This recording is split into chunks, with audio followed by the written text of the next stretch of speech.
Alrighty, guys, welcome to our second podcast of Rise and Grind. Today, I'm actually pretty excited to have the guest that we have.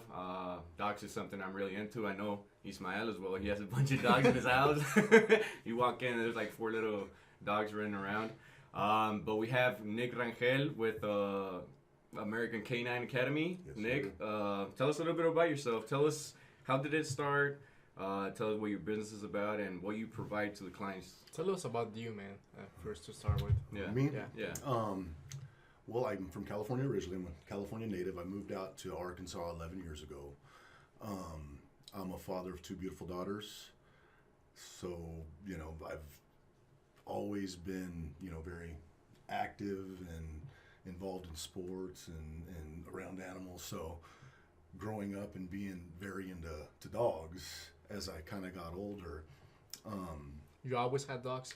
I grew up, we grew up, my parents worked in the fields, in the farms. Okay. So you always saw dogs, running around, right? So I'd go over, when they were working, I'd play with the dogs and steal the leftovers and then feed the dogs. And sit, they keep on coming back. Well, they keep coming back, right? So growing up in that environment and always being around them, I always took to them. So every now and then I would persuade my dad to bring one home and, I'd have it home for a little bit, and dogs are, especially when they were out, used to being in the fields running around. You put them in the yard, and they get real restless and loud. So, the dogs would always end up back in the fields. But that, always having that love for dogs, and being fascinated by watching like the police canines and that kind of stuff, I always had that love for them. And as I got older, and I saw that you could actually make a career and make a pretty good living out of it. Yeah. So what inspired you to get into dog training? What was your first experience? So my ex-wife and I rescued this puppy, and cute little dog, but like scared of the world, terrified of everything. Mm-hmm. So we took this dog to multiple puppy classes and dog trainers, and nobody could give us an answer as to why he was the way he was. Like, they would tell us, oh, use treats and give him lots of love and he'll get better if you give him lots of love. And nothing worked. He just got worse. He just seemed to continue getting worse. And then we found an old school police canine trainer. Mm-hmm. And him using a blend of negative reinforcement and positive reinforcement worked as far as obedience went with the dog. It curved the fearful aggression the dog had been exhibiting, because he was scared of everything. So if somebody got too close to him, he'd bark and snap and growl. And we did like the treats thing and the toys thing, and it just made him worse.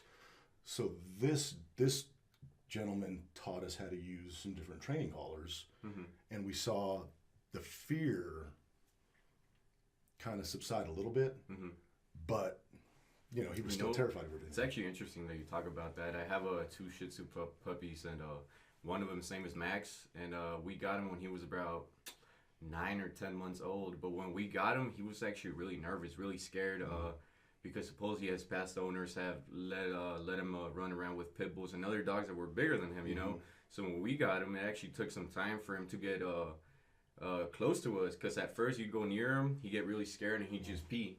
Like, he'd just go pee everywhere, being really scared. So it did take some months for us to get his trust, you know what I mean? Yeah, so I'm pretty sure dogs are just as similar as humans, right? Whatever they experienced before goes to them, or how does that work? To a certain extent, and that's so one of the things that as human beings we do is we're extremely anthropomorphic when it comes to really animals or anything, right?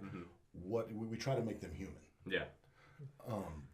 That's true. What I feel, what I feel, my perception is what my dog is feeling and perceiving, and to a certain extent, it's kind of true, but it's a dog.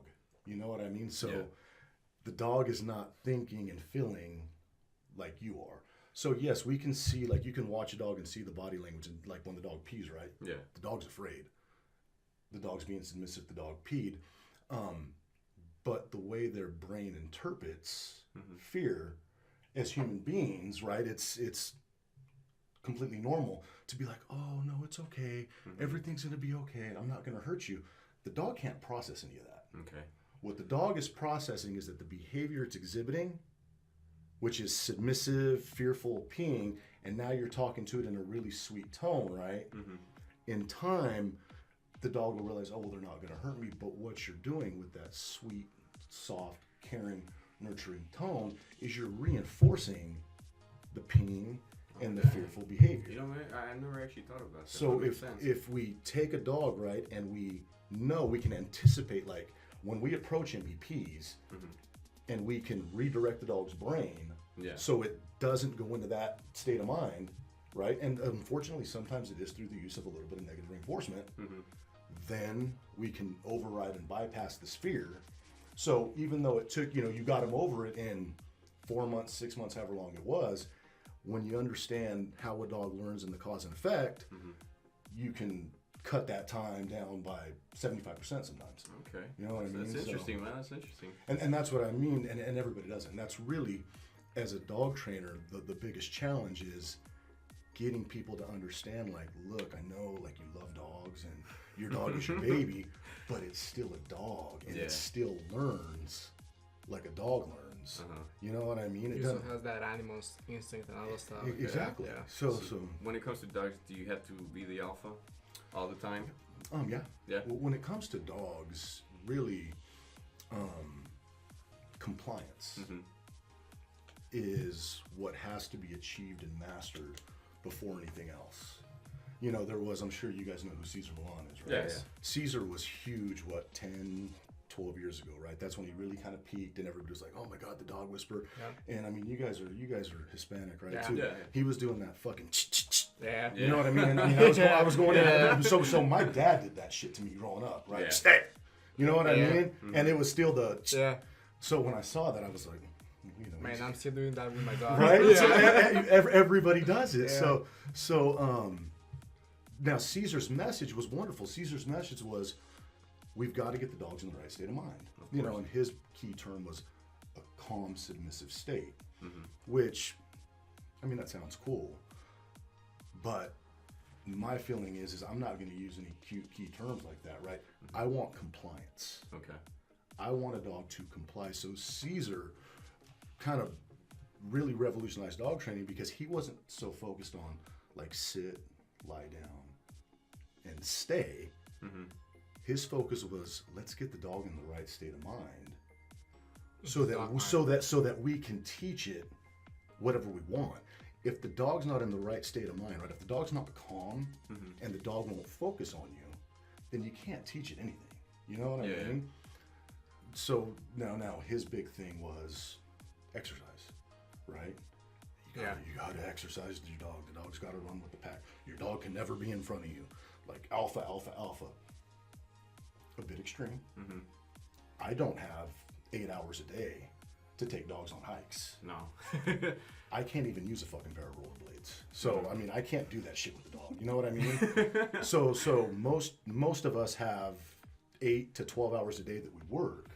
So to think that we're going to be able to take a dog out and exercise it for the amount of time it's going to be required to get your dog in a calm, submissive state, it's not practical. It's not, you know what I mean? It's not really feasible. That's interesting. So, based on American Canine Training, where are you located? Where is it that you do the training? So I'm in Gravett, which is just about 25 minutes northwest of Bentonville. Yeah. Correct. I've been there 11 years. Okay. I've got 5 acres out there. I've got my little training facility that's, it's fenced in. The yards are partitioned off because I do work with, dogs that are aggressive and dogs that are afraid and dogs that are just wild and happy-go-lucky. So it's a good spot. You train all kinds of dogs from small to train big. everything. I tell, and this is what I tell people, like, I'm going to try to use the right terms, right?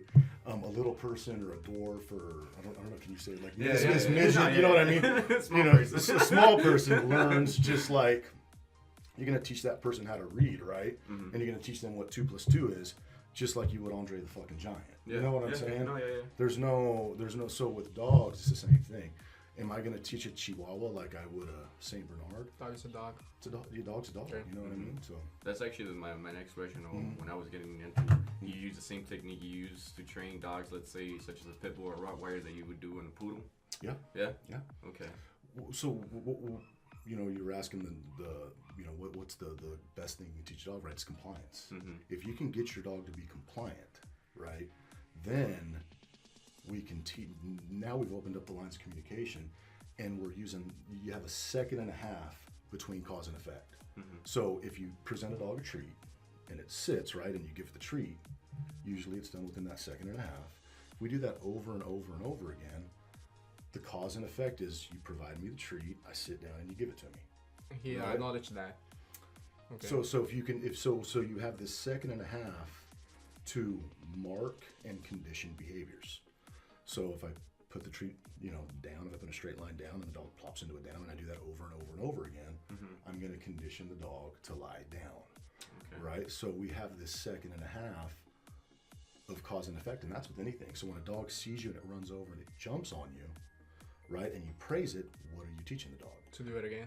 Exactly. You know what I mean? So when we understand this concept of I have a second and a half to mark behavior that's positive or negative, and then we have some neutral behaviors. Now, and we can utilize, right, whatever the positive, you know, whether it's a treat or praise, and whatever the negative, whatever kind of correction we're going to administer. Now we have this communication, this clear communication to teach a dog whatever it is we want to teach it.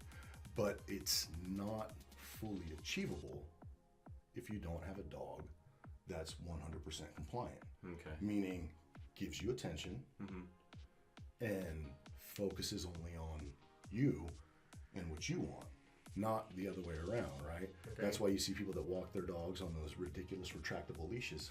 Well, I feel bad with my dog here next to me, so I'm going to let it pull and act like an asshole Yeah. at the end of this thing and bark and snap and, you know what I mean, Yeah, be yeah. obnoxious. The dog is dictating the walk, you know. Pretty much, yeah. So it's understanding that if we can achieve 100% compliance, then if you have a dog who's compliant, I can teach you whatever I want. Compliance is the key. Then. Exactly. Yeah. So, you're very active in physical activities. You train a lot. So, I'm pretty sure that taught you some type of, how would you say, discipline. Did you carry that same discipline you use when it comes to training on yourself to training the animals? Yeah. Because it matters a lot. That's It's- what I've told people. When it comes to the gym, it actually teaches you discipline. Not just when it comes to working out, but any part of subject of your life. Exactly. I mean, discipline is the key to everything, man. If you're not disciplined about whatever it is that you have to do or execute, right, you're going to end up failing. Yeah. So with dog training, you have to be consistent. Like we talked about compliance, right? Compliance is really the key, but consistency above everything is what has to be done. You have to. I tell people this: even if you're consistently only doing it right 50% of the time, at least you're gonna have a dog that does things right, 50%. even if it's 50% of the time, right? Unfortunately, people do things. If you're consistently inconsistent at doing things wrong all the time, then you're just that's not just dog training. That's how your life's gonna be. You know what I mean? So when it comes to you training dogs, what is it that you like the most? What keeps you from waking up every day and keep on training dogs and giving the best customer service that you can? I love dogs. I mean, That's an amazing. pretty much a That's an point, amazing job. Well, That's actually a dream job, man. I love dogs. Here's the thing, okay? You will never find a more loyal or beautiful animal You're right. than a dog. Yep. There's that joke, right? Let me put my girlfriend in the trunk and let me put my dog in the trunk, shut it for an hour, and when I open that motherfucker up, who's going to be the one that gives me a kiss, right? Who's going to be happy to see me? The dog is always going to be happy to see you're you. right. Yeah. So there is no more loyal or beautiful creature than dogs. And that honestly is what impedes training. That's what emotionally kind of blocks people from being able to have like that perfect pet that they want. because they don't want to do anything that's going to hurt the dog. Correct. They don't want to hurt the dog's feelings, right? If you're kind of a normal human being, you don't ever want to hurt anything you love, right? That's why parents struggle to discipline their children. You know what I mean? Yeah. So to have to like physically correct or discipline your dog is so counterintuitive. Nobody wants to do it. You know what I mean? Yes. And unfortunately, it's still an animal. It's a dog, you know, and this is what I tell people, because I mean, I'm a hard trainer. I can be hard on dogs, and I'm very blunt and sometimes a little rigid and over the top with my clients.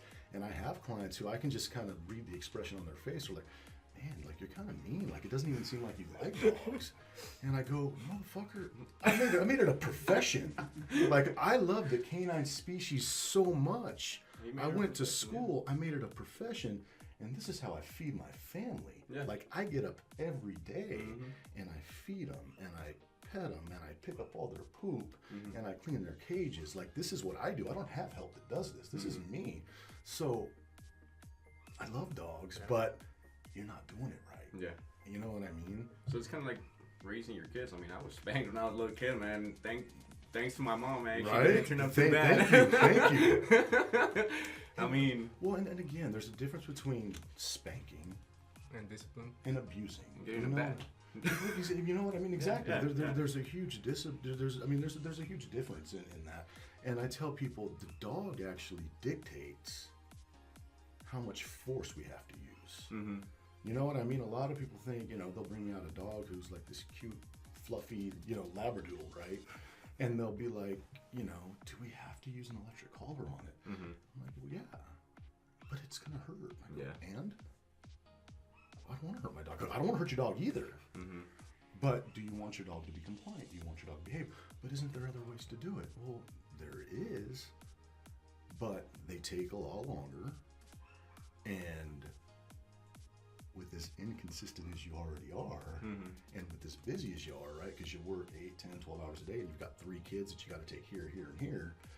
You're not going to get the compliance and the behavior and the obedience you want out of your pet if all you're doing is being a treat dispenser that says yes. Of course, yeah. So let's say getting to that point, there's a lot of people with really, really busy schedules. Would you recommend them having a dog? There's, you know, here's the thing. There's so many older dogs that you can get from a shelter, right? That if we understand this concept, right, of compliance, so we don't get sucked into like a 6-week obedience training course. We're going to teach sit, lie down. You know what I mean? You know, just a little bit for everybody out there. 50% of people that sign up for an obedience class never make it to the second class. Really? They have such a terrible experience or overwhelming experience of the dogs just being chaotic and their dog kind of being a handful. They don't go back.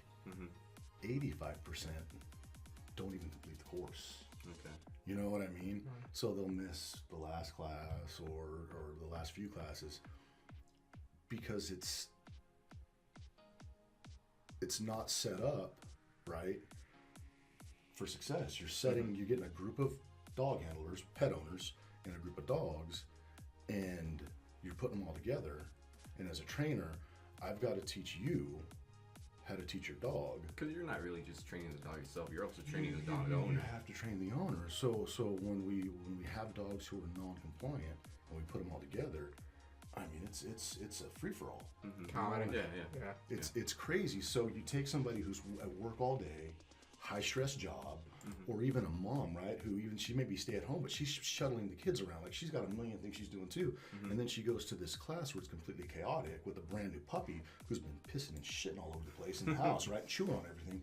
It's frustrating. Yeah. So when we understand that if we get an older dog from a shelter, right, who's not going to require as much attention and exercise once we can achieve compliance, now somebody who's really busy can have a dog that behaves really well, that they can spend maybe 20 to 40 minutes exercising, right? As opposed to a brand new puppy who is, I mean, it's like a toddler, man. You've got to follow those things around. Yeah, it really is. And then to your point, people have to do a little research on breeds. Like if I'm busy, if I'm working 10 to 12 hours a day and I've got 3 kids that are going to basketball and softball and gymnastics, is it really fair to go get a brand new boxer puppy or even a 6-month-old Siberian Husky when I don't really know anything about dogs? You know what I mean? Because I feel like to a point, people that are actually that busy and they get, let's say, dogs that are known to be guard dogs, let's say, such as pit bulls, Rottweilers, or whatever. They always usually just have them outside taking care of the house, and they just go feed them. They don't pay attention to them or such. Yeah.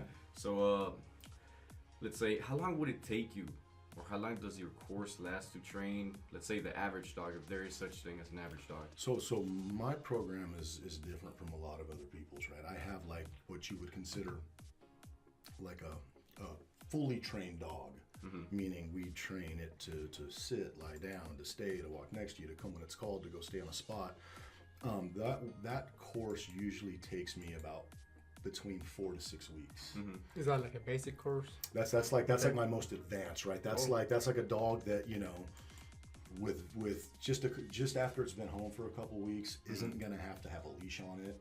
Like is gonna be an extremely compliant dog with all of the commands taught and trained. Okay. That's a dog who's got a somewhat normal disposition and temperament. If we have a dog who's either ultra fearful or ultra aggressive, we've obviously got to address those behaviors first before we would do a program where we're teaching all the commands as well, right? Yeah. So 4 to 6 weeks to teach what people would consider basic commands that a dog can achieve in an advanced state, which is like off leash or with a bunch of people around with a lot of distractions. I have programs that, you know, I have a 10-day program, I have 2-week programs, I have 3-week programs. The one thing I tell, you know, I do an evaluation where I actually go hands-on with the dog. So I do charge for it. People come out and, you know, I don't have what you would consider cookie cutter programs because the way you engage with your dog is going to be different than the way he engages with his dog. It is. The way your dog reacts to distractions and handles stress and pressure is going to be different than his. Okay.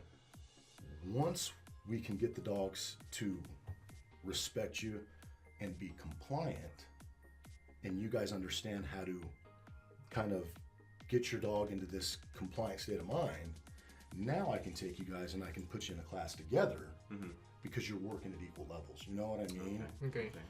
So that's interesting. It's not that we're quiet, guys. It's actually pretty good information. Alrighty, so based on the dogs you've trained, what would you say is the most difficult type of breed of dog to train? And is there any? Oh yeah. I would like to say that I can take any dog and train any dog. There are some breeds that you know, I do refer to other dog trainers.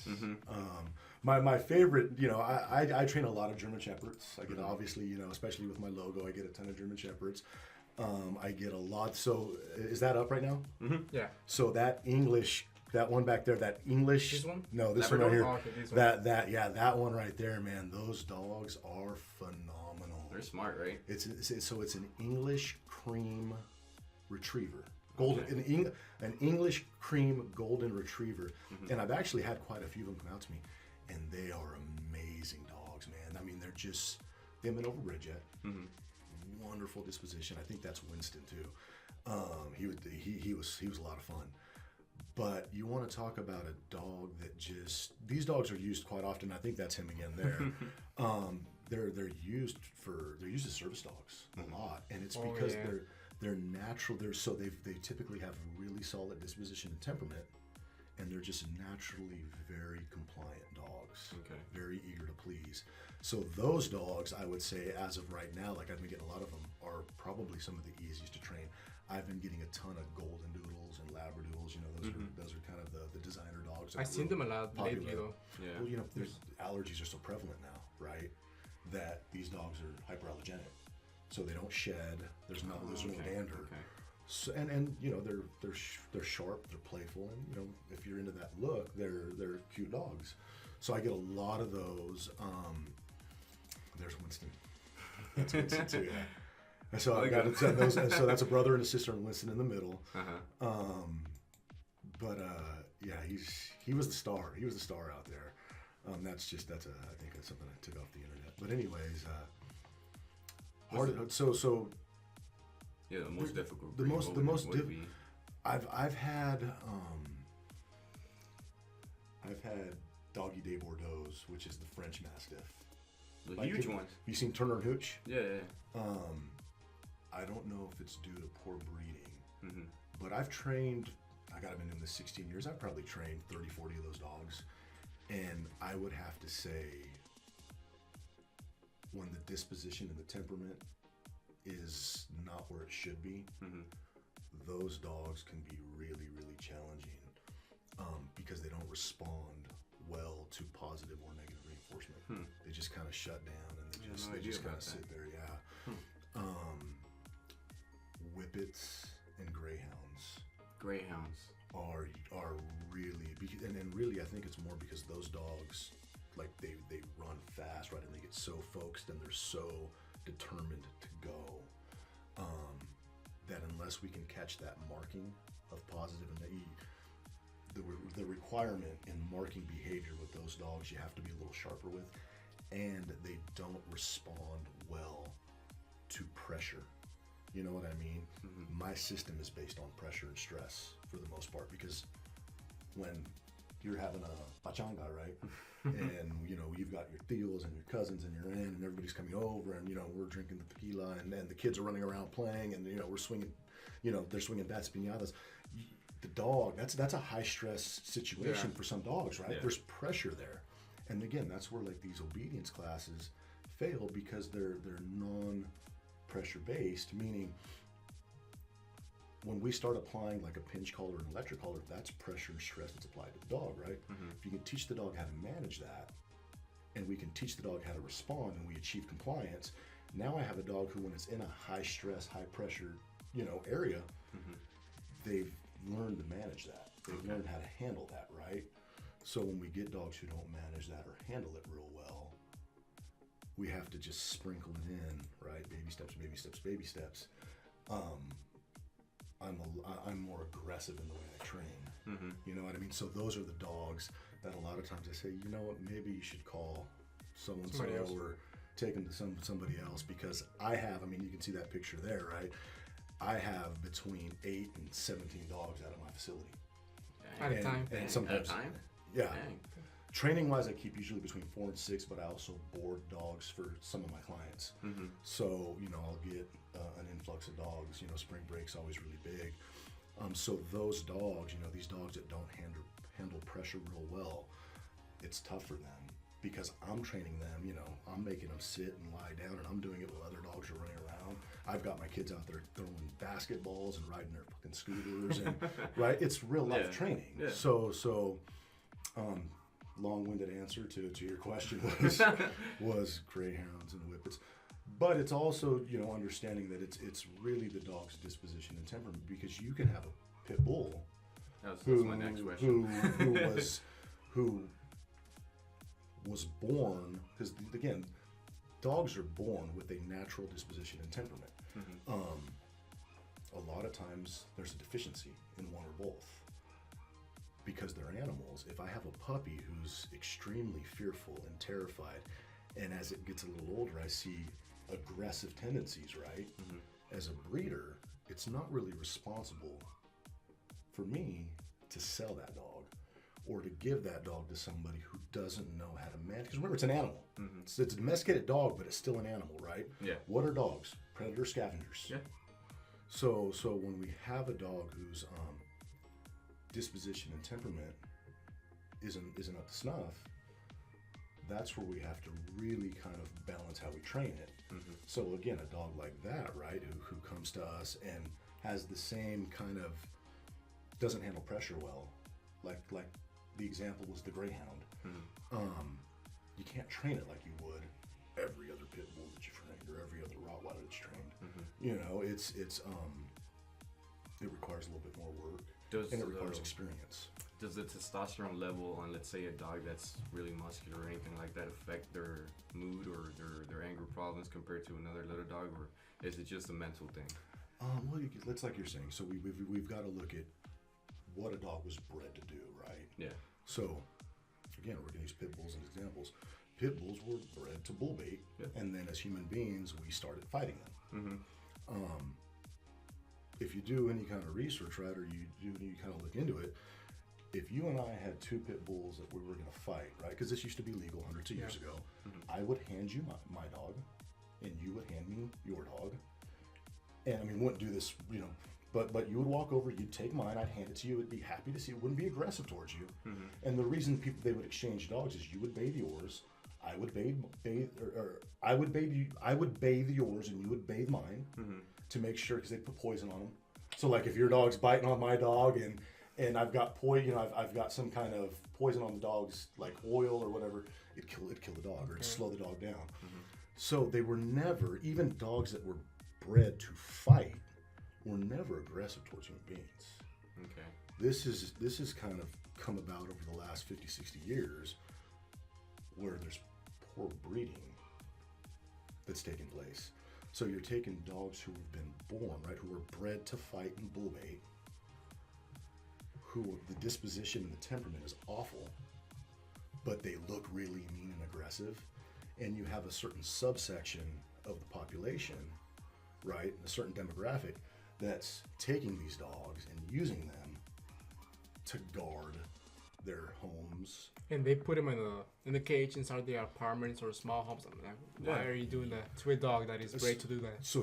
And this is a dog that's already deficient in disposition and temperament, right? So you have a dog who, like, when people go look at them, they're like, oh man, that dog's so mean and it's so aggressive and it's such a tough dog. Well, the dog is only acting that way out of fear. And then homie across the street has the same kind of dog, right? But it's a female. And we breed these two dogs together who have deficient disposition and temperament. What kind of puppies do you think we're going to have? 10 puppies, probably at least 50% that are going to come out the same way. Yeah. So this cycle has just been repeated for the last probably 40, 50 years. So this is why we have a lot, and I'm not just picking on pit bulls, but we have a lot of dogs that the disposition and the temperament is really what we're talking about here, is they're ultra aggressive. You know what I mean? Disposition is your dog's like personality, its character, how you know it comes over and licks you and rolls over, right? That's disposition. So a dog that's got a wonderful disposition or a disposition that we want is a dog who's just kind of happy-go-lucky. Mm-hmm. You know what I mean? Okay. Temperament is based on what the dog was bred to do. So border collie, ideal temperament is a dog who's intense, who's diligent in its work, right? Who, when you got it out with cows or ducks, like it's doing its job because it's just been bred really, really well. Mm-hmm. Poor temperament for a dog like that would be it's killing the ducks and it's biting the cows. Okay. You know what I mean? Or a dog who's just not even interested. Like shit. Not doing his job. I don't even care about the cows or the ducks. I want to sit here next to you. Yeah. You know what I mean? So when it comes to overbreeding, is that a problem? How does that affect the breed itself? So again, I mean, you can look at. So I'm going to use because I don't really like. I love pit bulls. They're probably one of my favorite breed. Yeah. Unfortunately, there's just a lot of really bad ones. Yeah. Because there's just the humans fault, right? Yeah. And I mean, those are the ones that you see at shelters all the time. There's still some that are. I mean, most people who are truly educated on dogs understand that most of the pit bulls that if you don't hear about it, it's because it's a great dog, right? Yeah. You only hear about the bad ones. Yeah. So I'm not going to stay away from pit bulls, but golden retrievers. Mm-hmm. So regular golden retrievers have always been, again, like, so I talked about Winston, the English cream, right? Golden retrievers were always very happy-go-lucky, wonderful disposition, wonderful temperament, made great service dogs, right? I mean, I'm sure growing up, everybody saw them on magazines, right? Over the last 10, 12 years, you're starting to see a lot of these golden retrievers that are having aggression issues. It Overbreeding. stems from overbreeding. German Shepherds, right? We're having hip issues. We're having German Shepherds who are fearful. Because you know what dogs I had that had a lot of hip issues that, and I've read online that suppose you're supposed to take care of them for 8 months or so before actually releasing it to the owner or whatever. It's Rottweilers. Is that true? Yeah, I mean, again, you're starting to see this in a lot, a lot of breeds. The cool thing with the Rottweilers is it's still somewhat a high dollar dog. Yeah, it is. They're You pricey. know what I mean? They're a little bit pricey. Yeah.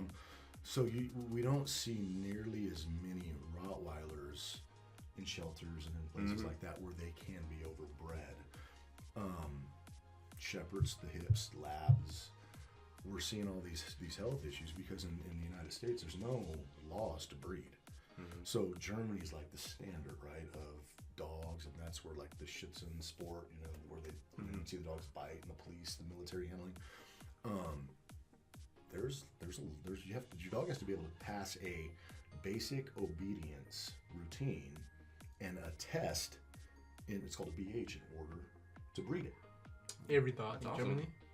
Wow. Don't quote me on it. Okay. don't quote me on it because it's been a long time. Yeah, But That's as interesting. of 16 years ago, when I got into this, when I went to the school to do this, that was the standard. Well, I mean, we know even German people still they're very disciplined, so I wouldn't doubt it. That still applies. Yeah, I would imagine so. So if we had some laws, right? But again, it's tough in the United States because it's like it's my dog, it's my property. I can do what I want with it.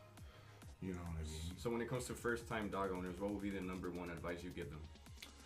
Socialization is always the biggest thing, and even before that,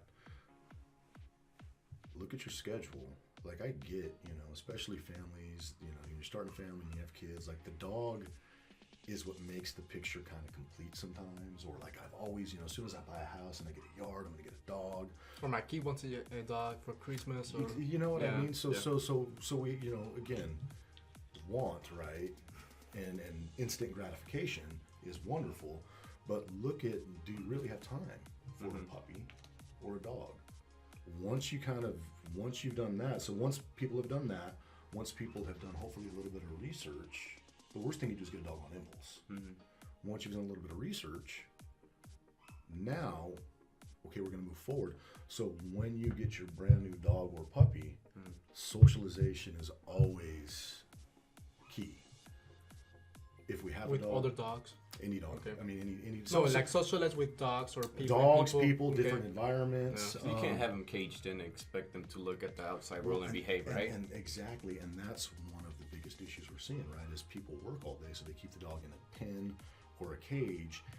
And the other issue we're having is vets tell, I'm sure you guys have heard, like you can't take it out till it's had all its vaccinations. It's gonna get parvo or distemper. I had that issue with my first dog, toy poodle. He's amazing.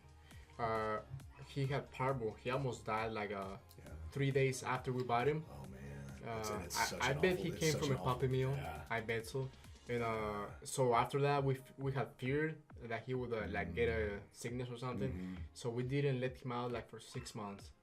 And he's very shy. Yeah. Ever since? He's very shy. It affected him a lot. And this is what I tell people, like, and again, I tell people, like, you can tell your vet I said it. I myself am going to risk a dog, and this is going to sound, and I say risk, right? I'm not a big fan of dog parks anyways. I'm not taking a brand new puppy to the dog park.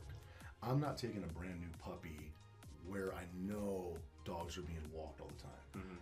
In terms of socialization, I'm going to take a brand new puppy to go pick my kids up at school, and I'm going to pull out of car line. I'm going to talk to the principal if I can, or just not even do that. I'm just going to unknowingly walk out the car line, right? I'm going to have this puppy, and I mean, shit, I'm 6'2", 260 pounds, man.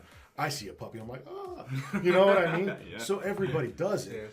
So that right there is wonderful socialization, right? Just at the school. Walmart. How many fucking Walmarts do we have here in Northwest Arkansas? It is Walmart. Exactly. So you can take your dog to places and set down a towel and not risk parvo. You know what I mean? Yes. The diseases, and socialize the animal. When we take a brand new puppy, if I have friends that have dogs, then I'm taking my puppy over there. If they have dogs who aren't crazy wild, right? And I'm being proactive understanding that I need my dog to be social. I want it to be social. We don't want dogs to be shy. I mean, you know. Yeah, of course. Do you? It's like a human being, right? Well, yeah. Do you want to live? I don't want to live my life not wanting to come out of my house and being scared of everything. We don't want that for dogs. So socialization is always key. We have to find a way to be able to achieve that.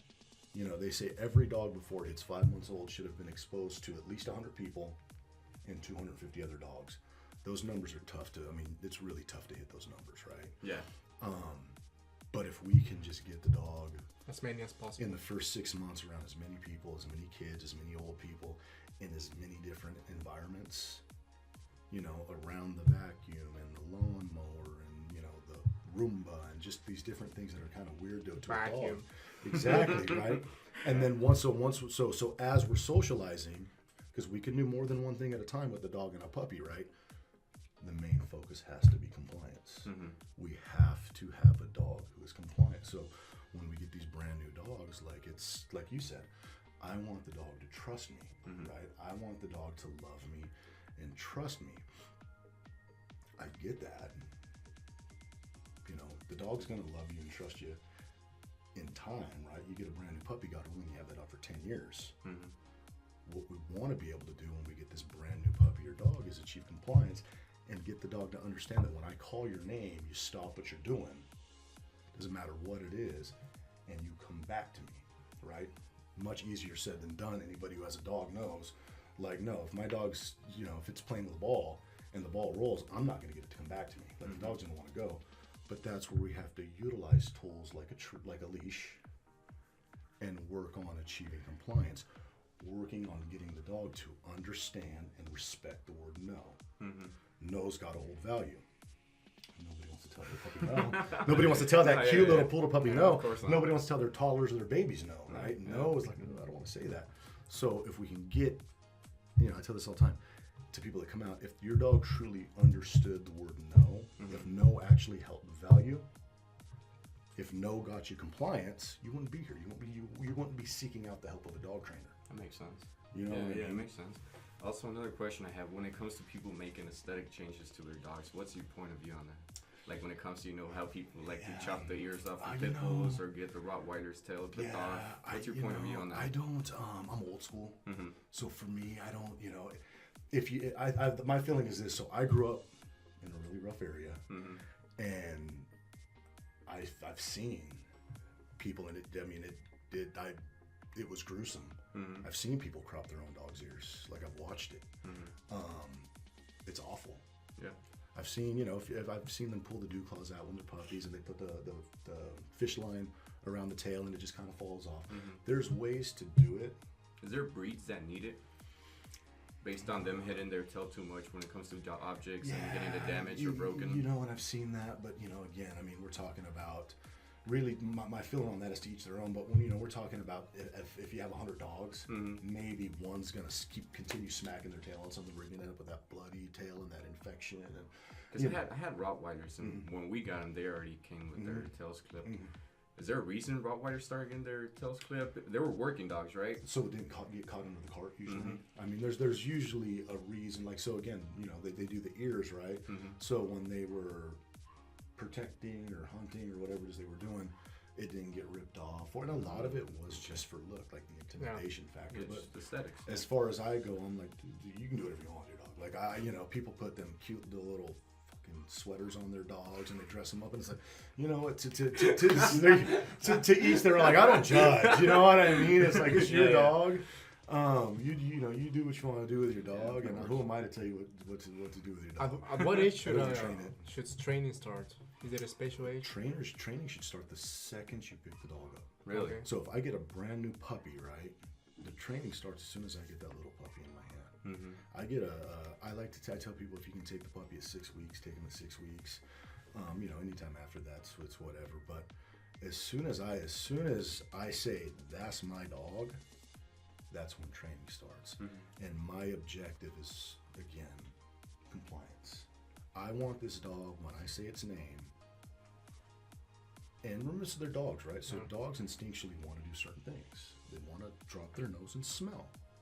And as a dog gets older, it becomes more confident. And then it starts to drift off, and then it'll walk out the front door, and maybe it only walks. When people get brand new puppies, they won't usually leave your side. They stay within about 5 or 10 feet. Always right beside you. You go to the restroom, there they are. They're right there. But then as they get older, right, and they get more confident, that nose carries them to go further. So this is where we get dogs who will go a little bit further, and then like you're like, come here, and the dog's like, no, this smells really interesting, and you're saying no, come here, and then you're running late for work, and now you're like, hey, come on, get over here, and the dog's going, what's going on here? Chill, and it's backing away from you, and now you're getting pissed because you're going, no, I said come here, and now the dog's going, ooh, you're mad. It could read your body language, and now it like starts to prance and play because it wants to change your expression, right? It wants to change the vibe. So it's getting playful, and it's going to start running around. It's offering you a playful behavior to get you out of this, get your ass over here. Playful solution. And then now it's just pissing you off even more because, again, human perception is you're jerking me around. Get your ass over here. It's like, you've been so good. You've been such a good puppy. You've always come for the treat and came in your cage, and this time you're not being compliant. You want to go do what you want to do. And we can turn this one experience, right, to where you go grab your dog, and even if you don't really discipline it, right, if you grab it and you're a little too rough with it, the dog's going, what the fuck, you changed the game on me. You've applied more pressure and stress than I've ever been used to. So you've undermined the dog's trust here, right? Now the dog, when it gets to that distance, it's like, dude, I'm not coming back to you. Where if we understood, right, as we see these little signs of the dog getting further and further, and better yet, if I get a brand new puppy and I put a leash on it, and I get it used to having like a 15-foot little rope on it, just dragging it around, I've got this tool in place so when the dog does decide, hey, the neighbor's kids are out, and they always pet me and love me, I'm confident enough now because I'm a little bit older, I'm going to go say hi. And as you see this, right, if your dog's got this 15-foot lead on, you can go step on the lead so the dog can't keep going, and then you can reel him back into you, and we never have to make it this real negative experience for the dog. You know what I'm saying? Yeah, so this is where achieving compliance, right, is paramount. We have to do it because it's just gonna make everything so much easier. So if I never allow the dog to run away from me, if I don't ever do that, and the dog goes, hey, every time I come to dad, he gives me a treat and he pets on me. Like even if I don't want to, like I'm always getting rewarded. Then we have a dog who is happy, and now I can take my dog to the park and know it's not going to run off. You know what I mean? I can take my dog to all these different places and do all these wonderful things with it. So it starts the second we get it. You know what I mean? It has to start immediately. And consistency. Yeah, my first dog, Rango, he's a toy poodle. He's an amazing dog. He will stay right there, sit down, and everything. He will not run away. But so I have two Chihuahuas. They're like 3 months old. Man, they're crazy. Yeah, they're always fighting. Yeah. So this is so again, we've got to achieve compliance, right? Yeah. And what we have to do is we can't, and this is where people struggle, is you've got to separate them. We've got to practice this stuff, separate it. As soon as I master it with this dog, I've got to master it with this dog. The second I bring them together, it starts over because now we're dealing with competition. Okay. Right? So I've achieved compliance here and here. Now when I mix them together, now they're going to compete for my attention. They're going to compete for the treat first. They're going to engage with each other because now we're going to have a little bit of a dominant struggle.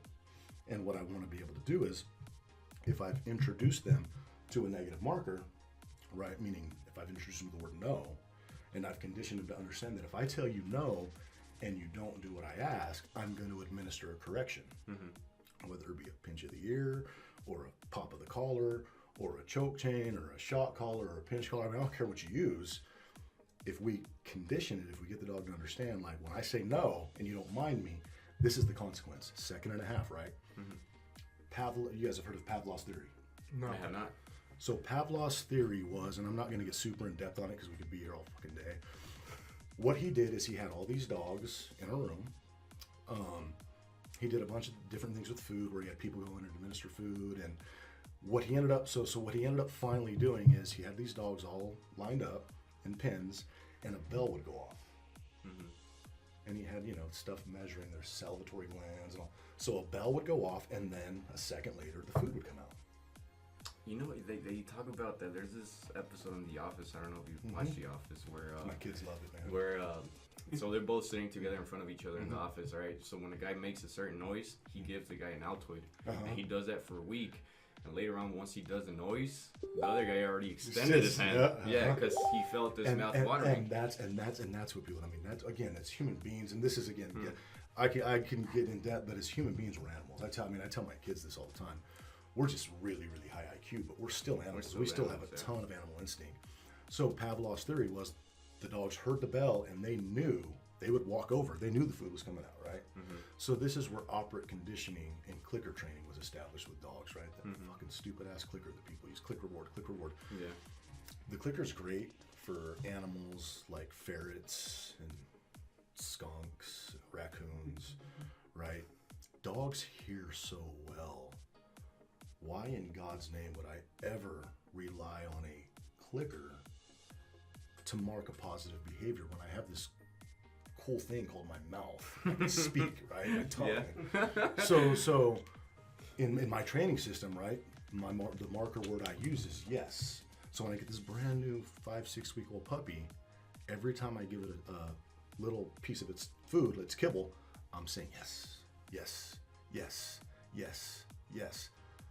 I'm using the word yes like Pavlov used the bell to get the dogs to understand, like, I'm getting a treat, I'm getting rewarded, something positive is going to take place. So as my puppy follows me around, yes, yes. As I hold the treat above its nose and it sits without having to say a word, yes, yes. I'm marking this all the time. So I get a fucking dog who's like, here's the word yes, and it's just the pupils dilate. It's like, man, where's my treat? Where's my food? Okay. We can pinpoint training, right? So when a dog fully understands that word, if the dog walks over to the corner and lies down and I go, yes, and I fling it a treat or I just say it, if I've done it enough, the dog we've marked, that's the behavior I wanted. May not get it that one time, but if it goes to that corner often and this happens organically and I mark it, yes, I'm gonna have the dog start hanging in that corner, right? Especially if I can throw it a treat or take it a treat. The dog's gonna go just like that Altoid thing, right? Every time I go there, something positive happens. Yeah. It's even, I think, and personally, I think it's even more crucial that we teach no and get the dog to understand or the puppy to understand when I say no.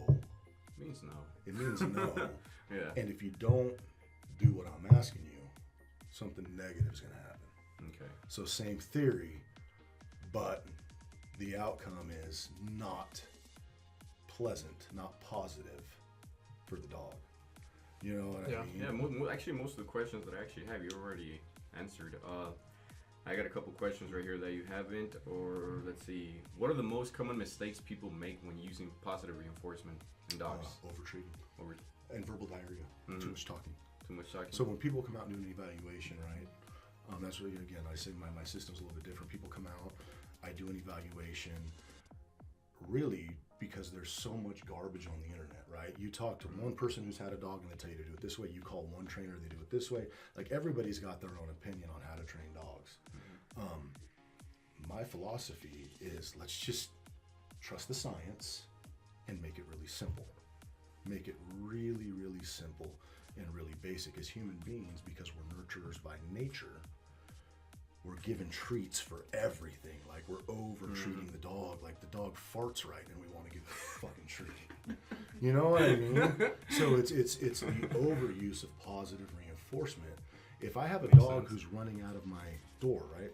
You open the front door and it runs out. Okay, the first thing I have to do is I have to achieve compliance at the door.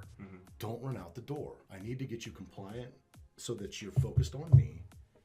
And when I open the door, don't run out, because if you run out, I'm going to correct you. And whether that's just a pop on the leash or the pinch collar or popping it with the electric collar, I'm making the dog bolting out the door negative, right? So once I've achieved compliance, right, and the dog doesn't run out the door, where people mess up, and I'm just kind of using this as an example, is so when the dog decides I'm not going to run out the door, they're wanting to mark, they're wanting to use the positive marker, which is yes, or they want to give it a treat. And I go, and this is what I tell people. I go, well, why'd you give the dog a treat? Why are you praising the dog? I Well, because the dog didn't run out the door. I go, and? So what? Well, it did what's right. No. Let's break this down. Let's really, really, truly break this down. Let's achieve compliance. What do you think the dog wants to do? What does the dog want to do? Wants to go everywhere. So in this example, right, where the dog wants to run outside, if I'm keeping the dog if I'm restraining the dog from doing it, right, that's what we have to do initially. And then we have a dog who's compliant, who's doing it on his own, who's sitting there being compliant on his own. When we started this process, what did the dog initially want to do? Go out the door. Yeah. So that right there is going to be the reward. Okay. You know what I mean? So yeah, I don't have to course. praise the dog for not running out. I'm going to make the dog wait. I'm going to walk outside, and the dog's going to be like, I want to go outside. If I start using a happy tone, like, oh, you're so good, here's a treat, the dog doesn't give a shit about the treat. Let me run outside. You know what I mean? No, So overuse of treats or toys, or a dog that if the dog's chewing on a table, on the leg, all these ridiculous YouTube videos and these trainers, positive reinforcement based, right? Get your dog a squeaky toy, and when it's chewing on something you don't want it to, give it the fucking squeaky toy. Man, I'm doing everything wrong. So listen to me, right? What do you think? So I have a dog who's chewing on something it shouldn't. I'm going, oh no, you don't do that. Don't do that. No, don't do that. And the dog's like, shit, whatever. And then I walk over and I grab like a rawhide or a chewy and I say, no, chew this instead. And the dog goes, and starts chewing it. And then I take whatever it was chewing, or if it's again the leg of the couch or the chair, I give the dog the squeaky toy. It chews that for a day. Yeah. It chews that for a day or an hour or 10 minutes, and then it goes back to the chair. And I go, oh no, don't do that. And I squeak the toy again.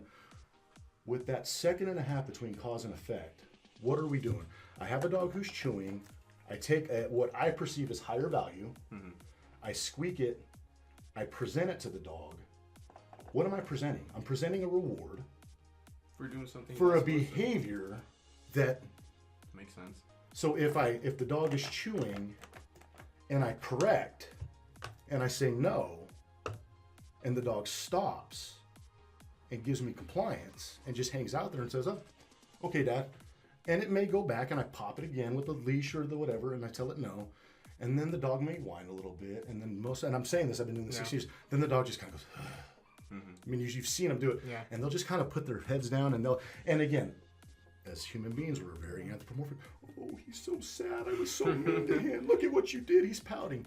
No. We've achieved compliance. So now they just went, and he laid his little face down. Now I can grab that squeaky toy or that rawhide or the bone and say, here you go, buddy. What did I just mark? I marked compliance. He wasn't chewing on the leg. He just stopped. He himself handled the pressure of correction and said, okay, I'm gonna lay here next to Dad and I'm gonna be cool. That's when I'm gonna mark your behavior. Now you're gonna get your treat. Now you're gonna get your toy. You know what I mean? And if he chews on it and he plays with it and then he goes back to it, I correct again and I take the toy away. You actually taught me a lot, man. I've been doing a lot of things wrong. I've been babying my dogs way too much. Well, and that's what I'm saying. For me, the most like my burnout, because I've been doing this a long time. This is why I did the NWA alpha training with the personal training, right? My burnout has been my clientele, and just because you guys know, as a society, the pendulum is everybody gets a fucking gold medal. Everybody gets a participation trophy. Fourth place, fifth place. We don't ever want to hurt our kids' feelings. We don't want to tell our kids no. And it's the same with dogs, right? That's true. We don't ever want to discipline. Like, we don't ever, oh my God, you've got one of those awful collars, those shock collars on your dogs. You're an animal, you're a beast. Like, you shouldn't be that. Like, you shouldn't even own a pet. Well, this is where the pendulum is at right now. How about let's just be balanced? Like, we don't have to be, these cranking dog trainers that are, correcting the shit out of the dog and everything. But let's just have balance. You know what I mean? Let's trust the science. And I can't even say common sense because it's not common. This is what I used to tell my clients 10 years ago. Let's just use a little bit of common sense. Like, let's be balanced. Healthy dose of positive reinforcement. Healthy dose of a negative reinforcement. Let's find a middle ground. And let's use a little bit of common sense. But there's just not common sense anymore. Because all this garbage we're being brainwashed with on YouTube and the internet is, he only uses positive methods. She only uses the most humane, and it's not. You're impeding the dog's training. You're fucking the dog up, believe it or not. You know what I mean? Pretty much it comes down to even how you raise your little kids. I mean, Exactly. Yeah, you're right. You're completely right. So, Exactly. got another question.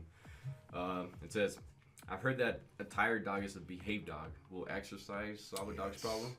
Yeah, so we talked about Caesar, right? Yeah. Caesar has like fucking, I mean, that facility he had in California was amazing. 60, 70 dogs out there, man. He'd load 30 of them up in a van and like hit the mountains, right? So when people come out and pick their dog up from my facility, their dogs are exhausted. Like they go home, I've gotten, I can't even count so many phone calls where, Nick, I think we need to take the dog to the vet. I'm like, what do you mean? They go, she's just so lethargic. Like she doesn't want to do anything. I say, give it a few days. Like you'll be good, right? So 100%, man. A tired dogs. I mean, just kids, right? Yeah. If your kids are out and they're exercise, they're just, and it's again, it's happy, but what is it really? It's compliance. You have a dog who's not, the nose isn't dropping. It's not trying to smell and get into everything because it's fulfilled. Okay. It's been out, it's ran around, it's got to use its nose, it's got to expend energy physically and mentally, and now it comes in the house and it's just laying there, compliant. Okay. One last question I have before we wrap this up that I have a lot of problem with. I'm not sure if Ismael has a problem with when it comes to his dogs. Dog dieting. What food do you recommend to give a dog for it not to either be overweight or underweight? And because that affects their mood. Whatever they eat affects their mood, right? Just like a human being. So what I look at really more is the dog's, this is gonna sound gross, right? But the dog's stool. So I mean, even as human beings, right? It's if we're going to the bathroom and we go to, you know, we take a dump and it's like healthy and normal, we usually feel pretty good. If your stomach's trash, man, and you had that, you did that Taco Bell, and your stomach's like, you know what I mean? It's messing with your day. So I tell people, when you have a dog, now some dogs are just nervous. Again, there's a lot of factors a lot of components that play into this. If I have a dog who's just naturally nervous or high strung, it may eat very minimally and it may be thin all the time. You know what I mean? And a lot of people freak out like, oh, my dog's so skinny. Well, the dog is just, there's some people who just don't sit still. One of my best friends, like this guy can never sit still. He's always doing something. He's always moving, right? So if you have a dog who's just kind of anxious and who moves around a lot, then you may have to play with the diet a little bit so that it's only eating a tiny amount of food, but we want to make sure that tiny amount is nutrient dense. So we're going to be looking for a food that's got a lot of nutrients in like a quarter cup or a half a cup, because we know he's just not going to eat a lot because they don't want to have that heavy food in their stomach, right? Typically your alpha dogs don't gorge until like at night when everything's out. So a lot of dogs you'll hear, like I get a lot of people who have really thin dogs and say, we hear it eat in the middle of the night. Well, if we were, it's long-winded, but I want you to understand, if we were in a tribe, right, would we just get fat and full and feast all the fucking time? No. We would only eat that way when we knew there was no imminent danger, right? Otherwise, we're ready to go like that. So again, dogs are animals. So a dog who is a little more in tune with its canine side isn't going to be one that fucking gorges. And again, this isn't clear across the board because we have domesticated the dog. But so because I get a lot of really thin dogs and people who are stressed because the dog's thin and it just doesn't eat. So find it nutrient dense food. Throw an egg in there or whatever. You know what I mean? Again, if you throw an egg in there, the dog gets severe diarrhea, then we're going to eliminate the egg. I had a German Shepherd who came from what they said was a pretty good breeder. I could not. This dog had from like nasty diarrhea to like soft serve yogurt. Right? I spent $80 on a 20-pound bag of food. It didn't matter. I had a client bring me out a couple dogs and like 4 bags of that fucking Old Roy from Walmart. And I was at my wit's end with this black shepherd. I didn't know what the fuck to do. I'm like, man, this dog just always got diarrhea. Like I just. So I said, oh, fuck. I was out of food. I gave him like 4 cups of that Old Roy, and now he did poop more, right? He did poop more. I think a day, but it was always solid, and he seemed like he didn't scratch as much.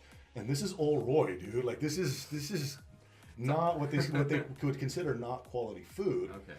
But the dog operated fine on it.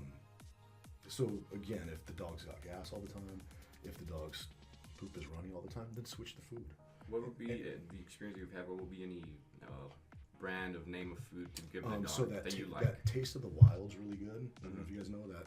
Taste of the Wild's good. Oh God, what's the other one? The Blue. The Blue food is really good. At least I see a lot of dogs that do really well on that. Royal Canine is another good brand of food, especially for the bully breeds. Like that seems to help their stomachs out quite a bit. And then like on a more commercial end, the Pro Plan, the Purina. Yeah, actually, that's what I feed my dog. Yeah, the Purina Pro Plan is a really, really. What about Beneful? Beneful. So I actually I fed Beneful to my big Mastiff so that big girl right there, Xena, just passed away. Oh man, that about sucks. Maybe 2 months ago. How old was he? She was 8. She was 8. 8 or 9. She was my right hand for a long time. But I fed her Beneful for years, and she did really good on it. And then her stomach got kind of sensitive, so we ended up switching her. But yeah, I fed her Beneful for a really, really long time. And the funny thing is here in Walmart country, like there's so many vendors, right? Yep. So when I was talking about somebody that I don't know if it's Purina. I don't remember exactly. It might be Nestle who does, or there may be one of the same who does Beneful. But I had said like, I was feeding that, and the dog got kind of runny. We had to stop. They had switched the ingredients and the way they were making it. That's an insider tip. And they said that we got a lot of negative feedback, so we went back to the other recipe. Do you recommend them changing a brand they use, or can that affect the dog in a bad way? It's kind of like a human eating just the same thing over and over again, and then having to switch. See, so that's a great question. No, dogs actually, believe it or not, function better on just one feed. Okay. So this, and again, it's so anthropomorphic, right? As human beings, it's like, ooh, well, I don't want to eat spaghetti every day. Yeah. I don't want to eat tacos every day. Like, I mean, you might, what I mean? But maybe I would do it. Because over here, Ishmael, he feeds his dog like they're friends, man. You see what he cooks for them. I cook them chicken and only chicken. And then that's what you feed them all the time. Yeah. And so there's nothing wrong with that. So the raw diet is real big.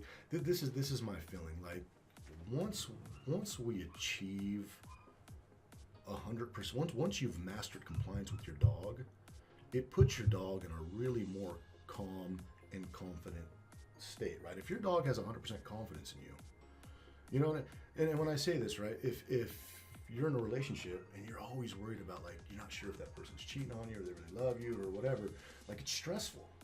So with dogs, it's black and it's white. Unfortunately, as human beings, we have dogs that live in the gray, right? Because we think they feel like we do. It's either right or it's wrong with the dog. You're either doing what you should or you're not. When we achieve this, like Caesar would say, calm, submissive state, or this compliance, like when I tell you to do something, give me attention, trust that I'm going to tell you, because all dogs want to serve and please. They're social animals, right? They always work for the higher ranking, alpha or whatever. Yep. Once we achieve this compliance, when we have a dog who's 100% trust and confident with us, now maybe food that was given it diarrhea before isn't, because dogs aren't nervous all the time or stressed all the time. Okay, makes sense. So if I have a dog who's just cool and calm, and every time it goes out, its stomach's upset, then I'll start manipulating food a little bit. I have my own, I've got a dog that I rescued. That doesn't matter what I feed that dog, man. I can feed him anything, and that dog, it's always good. He's always solid. That's awesome. And with that said, this dog naturally is extremely confident, is extremely loyal, requires very little training in terms of establishing compliance. Sitting down and like the commands, those are just things that we teach, right? If you have an employee who's just a good, solid employee, and he's a hard worker, and you can trust him, and he does, he's going to do right. As an employer, my job is just to teach you the skills. I can't, I've got to get you to trust me, to want to work for me, right? To want to. But if that's in you naturally, if I get somebody who comes out to me and naturally, they're just naturally like, yeah. I'm going to work, I'm going to get it. It makes it a lot easier to teach that person You know what I mean? Yeah. So again, with the obedience commands, once I have a dog who trusts me and who's in that, you know, in that zone, now teaching sit down, all that kind of stuff, dude, it goes smooth. Like it doesn't take very long. That's awesome. That's awesome information, man. So one last question before we wrap this up. Well, what types of exercises would you recommend to dog owners that are either dogs obese or let's say they have some sort of sickness? I don't know if dogs suffer from diabetes like humans do, which I'm pretty sure they do, right? I think they do. I mean, you know, I'm old school, man. My dog has allergies. Yeah. And we're seeing that. We're seeing a lot. Yeah. We're seeing a lot of the allergies. Benadryl is big. You know, a lot of vets. And this is what I tell people: like, I'm not a vet. I don't ever claim to be a vet. I tell people take your dog to the vet for all those kind of things. I have been doing this a really long time. Yeah. And I've had dogs come out to me on. I had God, years ago, a little Yorkie come out to me on like fucking. The dog had 7 medications. Damn. And Treating them like they're people. Man, dude, I looked at the medications and I told the lady, I go, will you do something for me? She goes, yeah. Basically always high. I said, will you trust me? She goes, well, I'm here, aren't I? I go, can I just stop giving the dog all these meds for just a week? Like if I see, I said, if this was like a fucking pound Yorkie. I said, like, for real, man. Like the fucking medication weighed more than a damn dog did. Like the little bundle of it. So, anyways, this little dog, I didn't give it the anxiety meds and whatever other the nauseous meds, like all this shit the dog had. That dog was the happiest, adored my kids, like didn't have any of the behavioral issues that they claim it had. And I think I had the dog for like 4 weeks. They went on vacation, they paid for, and they came back. I go, I haven't touched these meds. And I had another dog who, I don't know if he's on the website. I don't know if I took, no, I don't think I did. I don't know if I took pictures of him. They had him on like a dog Prozac or something, man. And I told the owners, I said, hey, check it out. I go, can I just not like use this for a while? I don't think, What kind is it? he was a mix. He was a mutt. I don't know. I don't see a picture of him. You don't have any videos of your dog training procedures there? Hey, you do. No. So actually, you know, and that's one of the things. You know, I know this is going to go out to people, but that's so the NWA Alpha training is what American Canine Academy is the facility in Gravette where I do all the hands-on training. I do all the work with people's dogs. Right. The NWA Alpha training is going to be like where I do seminars and webinars and like presentations on information so that people can really to just help with all this different nonsense that's on, you know, all these different methods of training and theories of training, philosophy. I tell people, like, look, mine's based on science. Like I'm not here to argue with you about positive or negative reinforcement. Based on facts. What I'm doing is based on what's worked over the last 16 years. Yeah, there you go. And I, you know, if you want to use like these behavioral trainers or whatever, I've rehabilitated more fucking dogs than probably all the damn trainers here in Northwest Arkansas combined. And then again, and that's not to sound arrogant, but that just is what it is. You know what I mean? Yeah. So this NWA Alpha training is really going to be kind of the umbrella over American Canine Academy, because I'm also in the process of doing I'm writing out curriculum for a dog trainer's program, so people can come out to the facility and learn how to be a dog trainer, right? And we're working on franchising and Sign me up.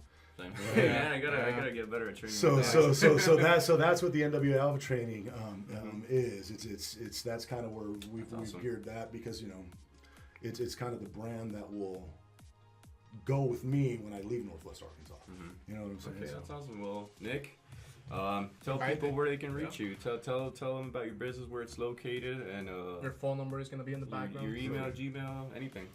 So, gosh, man, I've just got. That's all right. I mean, let me grab the phone. Page right yeah, I was gonna say I've been doing this in Arkansas 11 years.